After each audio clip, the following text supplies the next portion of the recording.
오늘 본문에 바로 왕은 이방인이고 하나님도 두려워할 줄 모르는 사람인데 이 사람마저도 미래를 걱정하고 있고 준비했어요. 무슨 준비를 했냐? 갈수록 이스라엘 백성들이 흥왕해 가는 거죠. 피가 안 섞였어요. 고센 땅에서 독립되게 살았기 때문에 요셉이 딱 그렇게 하고 죽어놓으니까 이스라엘이 똘똘 뭉쳐가지고 하나님 안에 있었는데 문제는 숫자가 점점 늘어나니 이집트의 왕은 보통 이게 피곤한 일이 아니에요.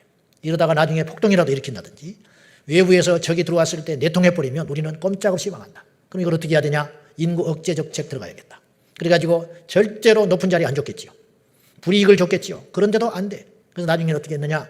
아주 살벌한 법을 만들었는데 이스라엘 사람들이 아들을 낳으면 나일강에 버려 죽였다는 거죠. 이거 말도 안 되는 법인데 이걸 만들어서 시행했어요.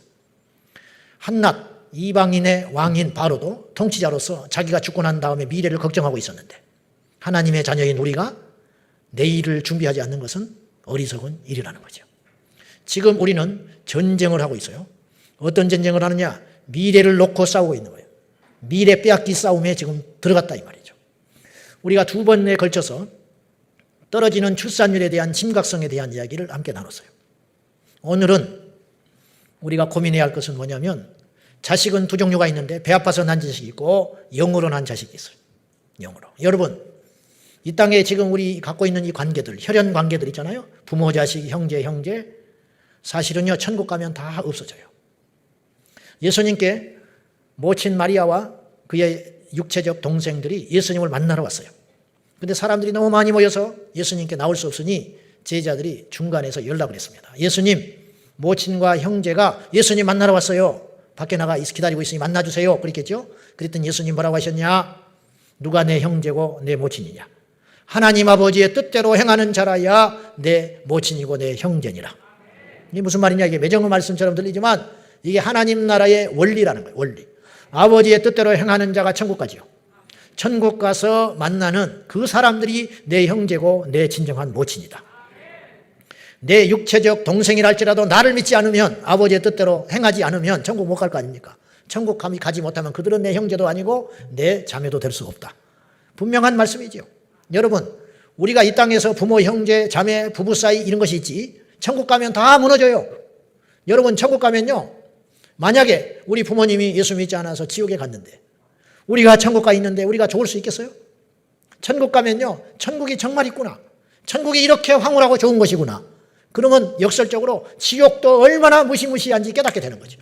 그런데 나를 사랑했던 내 부모는 지옥에 갔어. 근데 그것이 기억이 나. 그러면 천국에서 어떻게 삽니까? 괴로워서. 아무리 좋아도 괴로워서 못 살지. 그러니 다 잊혀지는 거예요. 그 관계가 다 없어지게 될 거다. 다시 말해서 진짜 우리에게 중요한 건 물보다 진한 게 피인데 피보다 진한 게 있으니 영이다. 영. 영의 관계. 그래서 우리에게는 하나님께서 영으로 주신 자식이 있어요. 우리 교회의 교회학교 자산들. 나하고 피 한 방울 섞이지 않았지만 하나님이 우리 교회에 잘 키우라고 영적 자식으로 줬다니까요. 근데 그 영적 자식들의 지금 상태가 아주 안 좋아요. 우리 교회 교단이 10년이 넘도록 계속 고민하는 게 있는데 뭐냐? 교회학교 살리자. 교회학교를 어떻게 하면 살릴 수 있겠냐? 많은 학자들을 불러다가 토의도 하고 교재도 만들어보고 아이디어를 짜내는데 안 돼요. 점점 줄고 있어요. 그 이유가 뭘까? 첫 번째 이유는 출산율의 감소 때문에 그래요. 인구가 줄어드니까 교회학교 아이들도 줄 수밖에 없지. 그거는 이해해. 두 번째는 뭐냐? 한국 교회 이 안에 구성원의 숫자들이 고령화되고 있다는 거예요. 고령화. 나이 들어가는 거는 뭐 막을 수 없지요. 저도 나이 들어가지. 이 고령화가 된다는 소리는 무슨 말이냐면 평균 나이치가 높아지고 있다는 뜻은 교회 안에 젊은이들이 안 온다는 뜻이에요. 교회 안에 젊은이들이 유입이 되지를 않고 있어요. 제가 할 말은 아니지만 외부의 강사에서 우리 교회에 오면 깜짝 놀래. 두 가지를 놀래. 첫째, 너무 밝다는 거예요. 밝아. 희한하지. 내가 맨날 힘든 소리만 하는데 밝다고 그래. 우리 교회에 오면 밝다고 그래. 아마 내가 이마가 넓어서 밝은가 봐. 두 번째는요. 와, 젊다 그래. 교회가 너무 젊다는 거예요. 우리는 몰라요. 우리는 이게 자연스러운 줄 알아. 이게 당연한 줄 알아. 근데 외부에서 우리 교회에 오면 깜짝 놀라는 거예요. 왜 이렇게 젊은 교회가 있냐는 거예요. 젊은 교회. 나는 인정하고 싶지 않지만 외부에서 그렇게 생각하고 있어요. 이거는 칭찬도 되지만 비극적인 소리예요. 우리 교회 이 정도를 가지고 젊다고 놀란다는 건 그만큼 한국교회가 고령화돼가고 있다는 뜻이에요. 이게 비참한 소리야. 비참한 소리. 젊은이들이 교회에 비고 있다는 거예요. 그러면 어떻게 앞으로 10년, 20년 후에 우리 교회는 어떻게 되냐고. 한국교회는 어떻게 되냐고. 유럽의 웨스트민스터 교회가요. 로이드 존스 목사님 목회할 때에 수천 명이 모였어요. 저는 안 가봤지만 관광객이 갑니다. 웨스트민스터 교회가 영국을 대표하는 개신교 교회예요. 지금 가면요. 할아버지 할머니들 10명 앉아 있어요. 그 어떻게 운영하냐? 관광 수입으로 운영하고 있어요. 그래야 운영 안 되면 나중에 모스크로 팔려가는 거예요. 이게 남의 이야기가 아니에요. 남의 이야기가. 왜 이런 일이 생기느냐? 교회 정서가 젊은이들을 포용을 못해. 오면 깝깝한 소리만 하고 앉아있어. 오면. 교회에 오면 시대에 뒤떨어진 이야기만 하고 앉아있어. 그러니 젊은이들이 교회 와서 술 막혀서 전부 도망가 버리는 거야. 헌금은 하는데 어디다 쓰인지를 몰라. 이걸 말을 안 해줘가지고. 세상에 이런 집단은 없거든요. 응? 세상에. 교회가 불합리한 게 너무 많이 보여. 헌금한다고 기쁜 자가 되고 뻔히 보여. 그 수가 보여. 그러니 젊은이들이 견디지를 못하는 거야. 그래서 뛰쳐나가 버리는 거야.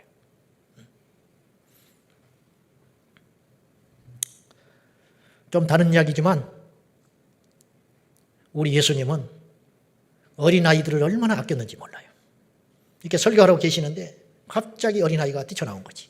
제자들이 제지했어요. 지금 주일 예배 드리고 있는데 애가 어느 날 빽 그러고 강단에 올라오면 여러분들이 아이고 이쁘다 그러겠어요? 저런 미친놈이 있나 그러지. 부모는 뭐하고 있나? 그럴 거 아니에요. 대부분의 반응이 그것들을 표현은 안 하지만 딱 그런 현상이 일어난 거예요. 근데 그걸 제지를 하니 예수님이 화를 내셨어요. 제자들을 나무랬어. 내게 오는 걸 금하지 말아라. 천국은 이런 어린아이 같지 않으면 못 가는 나라야. 너희들은 이렇게도 못하잖아. 뻣뻣해서. 얘가 훨씬 나아. 순수하잖아. 내가 좋다는데 이런 사람이 천국 가는 거야. 이유도 조건도 묻지 않고 주님께 나오는 자가 천국 간다. 이렇게 칭찬하신 거예요. 성경에는 누구인지는 모르죠. 그 아이가 누굴까? 모르지 어떻게 알아. 근데 내려오는 전설이 있어. 전설이라고 그랬어요. 성경이 없어. 또 졸고 있다가 나가서 엉뚱한 소리 하지 말고. 나 이상한 사람 만들지 말고. 그 아이가 누구냐? 요한계시록 2장에 보면 서문학교회가 나오는데 서문학교회 감독이 폴리캅이라는 분이에요. 80이 넘어서 순교하셨는데 그 어린아이가 폴리캅이었다는 거예요. 그냥 한 번에 안아줬는데 이 아이가 나중에 폴리캅 감독이 됐다는 거예요. 어린아이 하나가 세상을 살릴 수가 있어요. 이게 하나님 나라의 비밀이에요. 소파 방정환 선생은 31살에 여절에서 돌아가셨어요. 너무 과로해서 돌아가셨는데 이분은 성각자였어요. 총 들고 독립운동은 하지 않았지만 이분은 미래에 투자할 줄 아는 분이었어요. 우리나라에서 최초로 어린이라는 말을 만든 분이 방정환 선생이에요. 옛날에는 어린이라는 말 자체가 어린 이. 여러분 이라는 말은 사람이라는 뜻이에요. 어린 사람이다. 인격적 대우를 한 사람이 5,000년 역사 중에 방정환 선생이 처음이에요. 어린아이. 애새끼. 그렇게 이야기할 때 우리 방정환 선생님은 어린이 그랬어요. 그렇잖아요. 애들은 가라.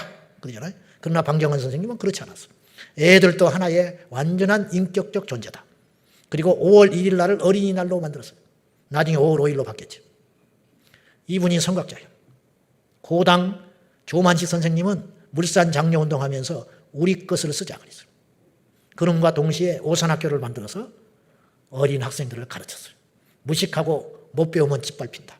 일제를 이기려면 우리 아이들이 공부를 해야 된다. 안창호 선생 이런 분들이 성각자로서 다음 세대에 투자하고 관심을 가졌다는 거죠. 이분들 때문에 우리나라가 이만큼 산 거예요. 옛날에 우골탑이라고 그랬어요. 대학을 우골탑. 서양에서는 상아탑이라고 했고 우리나라는 우골탑이라고 그랬어요. 왜 우골탑이냐? 부모들이 소잡아서 대학 보내줬어요. 소잡아서 그 뼈를 쌓아서 대학 보낸다 그래서 우골탑. 그래서 우리나라가 이만큼 산 거예요. 미안한 이야기지만 그렇지 않았으면 우리나라 캄보디아, 필리핀 짱나고 있는 거예요. 그런 나라 될 뻔했는데 우리 현명했던 할아버지, 어머니, 아버지가 자기는 못 배운 게 한이 돼서 글씨도 모르고 영어도 모르지만 똥지게지면서 대학 보내고 유학 보내서 우리나라가 이만큼 살고 있는 거죠. 근데 우리가 다음 대를 끊어버리겠다고요? 조만식 선생은 자기 자식을 키우려고 오산학교 세운 게 아니고 방정환 선생님은 자기 자식 사람답게 살려고 어린이날 지정한 게 아니고 이 나라 살려보겠다고 그렇게 했듯이 오늘 우리 자식 다 키웠고 선조들 없다 할지라도 이 나라와 한국 교회를 위해서, 세계 열방을 위해서 우리 교회에 온 영적 자식들을 믿음으로 키워야 할 사명이 있다, 이런 뜻이에요. 이 중차대한 사명이 우리 안에 있다, 그런 말입니다. 우리에게는 영적인 자식이 있다는 걸 꼭 기억합시다. 두 번째는요, 교회의 이미지가 너무 나빠졌어요. 최근에 자료가 없어서 유감이지만 2014년 JTBC에서 손석희 씨가 나와가지고 그 당시 우리나라 교회 수가 몇 명이냐 이제 깎아내리려고 그 보도를 하는 거예요. 7만 2천 개다. 그 당시 2014년 한국의 교회가 7만 2천 개인데 편의점 숫자보다 많다. 편의점 숫자가 몇 개냐? 2만 5천 개. 그 당시 교회를 편의점과 비교하면서 편의점마다도 많은데 하는 짓이 뭐냐 이 말이에요. 그때 물었어요. 어느 종교에도 속해 있지 않는 불신자들에게, 불교도 아니고 가톨릭도 아니고 교회도 아니야, 이 사람한테 물었어요. 설문조사를 했더니 교회를 어떻게 생각합니까? 교회는 당연히 꼴찌 나왔어. 제일 신뢰하지 못한 집단이다. 8.4%만 교회를 신뢰한다고 나왔어. 지금은 5%도 안 될 거예요. 누가 이렇게 만들었냐? 우리가 이렇게 만들었어요. 남 말할 것 없어. 1990년대가 기점이 절정이었어요, 한국교회가. 근데 그렇게 절정이 날 때 무척 깨닫지를 못한 거야. 밑바닥에 지금 물이 새고 있다는 걸 몰랐던 거예요. 내 방에 물이 안 들어오니까 타이타닉에 물이 들어왔는데 내가 살고 있는 방에 물이 안 들어오니까 배가 안전한 줄 알았는데 그게 아니었어요. 일제시대 독립운동들 하고 6.25 동란 꺾고 산업화를 겪으면서 한국교회가 눈부시게 발전했던 이유는 그 전에 선조들이 흘렸던 땀과 눈물과 진실함 때문에 그 열매를 따먹은 거예요. 근데 90년대에 다시 열매를 심었어야 되는데 심지를 못했어요. 그래서 오늘 이 지경이 돼버린 거예요. 오늘 한국교회가 지금 이렇게 이 모양 이 꼴이 된 것은 우리의 잘못도 있지만 우리 30년 40년 전에 믿었던 믿음의 선배들이 잘못 믿어서 오늘 우리가 이렇게 된 거예요. 그러나 그분들 욕할 게 하나 없는 게 오늘 우리가 이 지경으로 똑바로 믿지 않으면 우리 자녀들은 씨가 말리게 되겠어요. 제 말 틀린 말 아니죠?